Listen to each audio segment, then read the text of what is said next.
Shall we begin?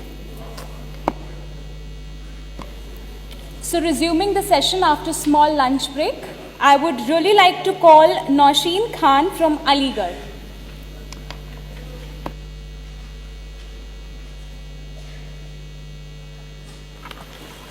प्रजा सुखे राज सुखम प्रजानाम च हितम हिते नात्म प्रियम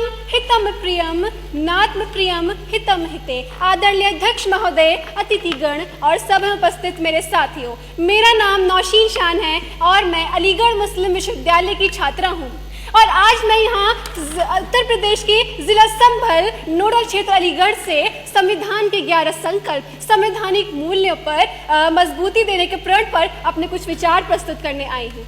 माननीय प्रधानमंत्री श्री नरेंद्र मोदी जी ने 14 दिसंबर 2024 को लोकसभा में संविधान गौरवशील यात्रा पर चर्चा के दौरान विकसित भारत के लिए 11 संकल्प प्रस्तुत किए, जो कि आरक्षण, महिलाओं के नेतृत्व में विकास, भ्रष्टाचार के प्रति जीरो टॉलरेंस आदि जैसे संकल्प शामिल हैं। अध्यक्ष महोदय, यह संकल्प हमारे संवैधानिक मूल्यों हक है उतारे, अपनी दिनचर्या में उतारे, अपने व्यवहार में उतारे। और यदि वे ये चाहते कि उनके मुंह में खाने का निवाला देकर पचाने का काम भी कोई और करे, तो यह तो असंभव होगा। अध्यक्ष महोदय, स्वामी विवेकानंद जी के कुछ बोल द्वारा विराम देना चाहूंगी कि उत्तिष्ठ जागृता प्राप्य वरान निबोधतः, यानी उठो, जागो और अपनी लक्ष्य की प्राप्ति करो। और ये हर एक युवा के लिए है, इस भवन में बैठे प्रत्येक व्यक्ति के लिए है। Thank you.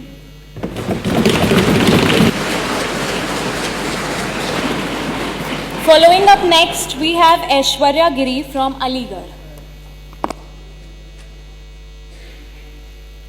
दर्जनों भाषा, सैकड़ों विधि, हजारों विधान है, जो जोड़कर सबको साथ रखे वो भारत का संविधान है।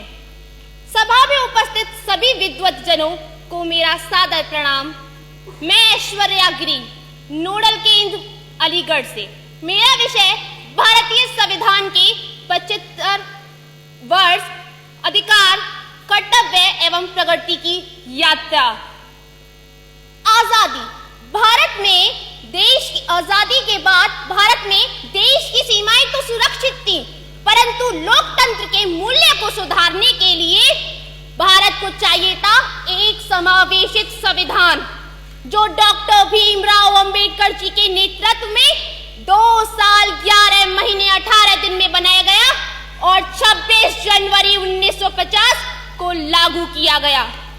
संविधान हमारे देश का एक पवित्र ग्रंथ है, जो सामूहिक और व्यक्तिगत स्वाभिमान को सुनिश्चित करता है और स्पष्ट करता है कि भारत लोकतंत्र की जननी है। इन 75 वर्षों में हमारे भारतीय संविधान ने लोकतंत्र को स्थापित करने में एक महत्वपूर्ण भूमिका निभाई है, क्योंकि यह सरकार की संरचना, नागरिकों के अधिकारों, शासन के बंटवारे को सुनिश्चित करता है, क्योंकि यह एक निष्पक्ष और जवाबदेह शासन व्यवस्था को सुनिश्चित करता है।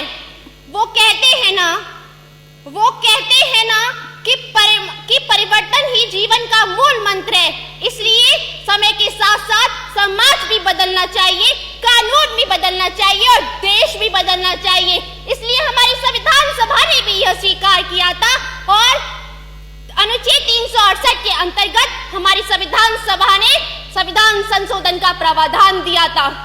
संसद द्वारा पारित अनेक अधिनियमों से जन आकांक्षाओं को अभिव्यक्ति मिली।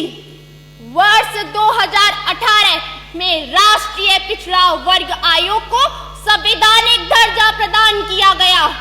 नारी शक्ति वंदन अधिनियम के द्वारा महिलाओं की लोकतंत्र में एवं देश में हर जगह एक अलग ही पहचान है, अलग ही भूमिका है। एक ओर मौलिक अधिकार जो लोगों को सशक्त बनाते हैं, वही दूसरी ओर मौलिक कर्तव्य उन्हें राष्ट्र के प्रति उनकी जिम्मेदारियों को याद दिलाते हैं। अंत में मैं इतना कहना चाहूंगी कि सभी नागरिकों को अपने संवैधानिक आदर्शों को अपने आचरण में उतारें और कर्तव्यों का पालन करें और वर्ष 2047 तक विकसित भारत के निर्माण में राष्ट्रीय लक्ष्य के प्रति अपने समर्थन के साथ आगे बढ़े। और वो दिन दूर नहीं जब हम गर्व से कह पाएंगे कि हम होंगे कामयाब, हम होंगे कामयाब। मन में है विश्वास, पूरा है विश्वास, हम होंगे कामयाब एक दिन। धन्यवाद। हमारे अगले प्रतिभागी हैं शुभम द्विवेदी अयोध्या से।